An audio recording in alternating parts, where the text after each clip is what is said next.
Ribbons. Hundreds of them adorn this forest in Ottawa's Kanata suburbs. They mark trees that could soon be clear-cut for a new housing development.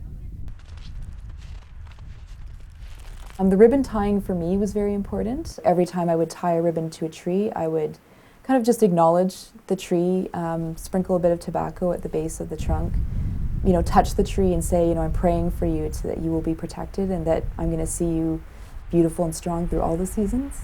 And then I would tie the ribbon on.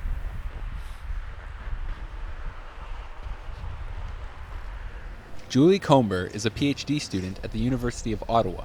She has been organizing rallies against clear-cutting the forest. A lot of what we were doing in the beginning, we still thought that if we just played by the rules and just showed the strong evidence that City Council would listen. So our main focus was on City Council to convince them to either expropriate, buy, or swap for the land. And just that we have been failed at several levels of government because the City Council could have stopped this at various stages. All kinds of people come to use that forest. It's the people's forest, really, and it could be Ottawa's great forest. There's so many reasons why it's a very bad place to build.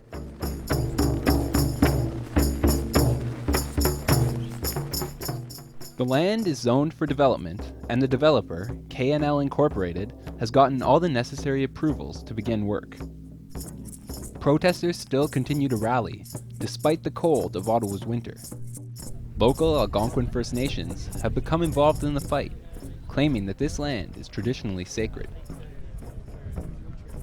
It's definitely sacred in that sense that it's always been there for human beings to survive and to live and have children and raise their families and over many thousands of years. And now we're going to turn our backs on it and say, well, okay, it's just another forest and it's going to get clear-cut, and so what?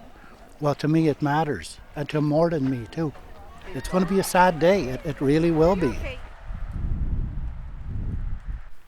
The developers have agreed to postpone the clear-cut until January 31st to consult with the Algonquins of Ontario. The protesters admit that the end could be in sight. I still hope we're gonna save this forest. And of course, I'm going to keep working on trying to save the whole, as much of the South March Highlands as we possibly can. But if they actually send in the cutting crews, then people are going to have to decide what they want to do. Are they going to stand in front of the machines? Are they going to take direct action? For now, these ribbons are left to stand for the protesters. For the 25th Hour, I'm Neil White.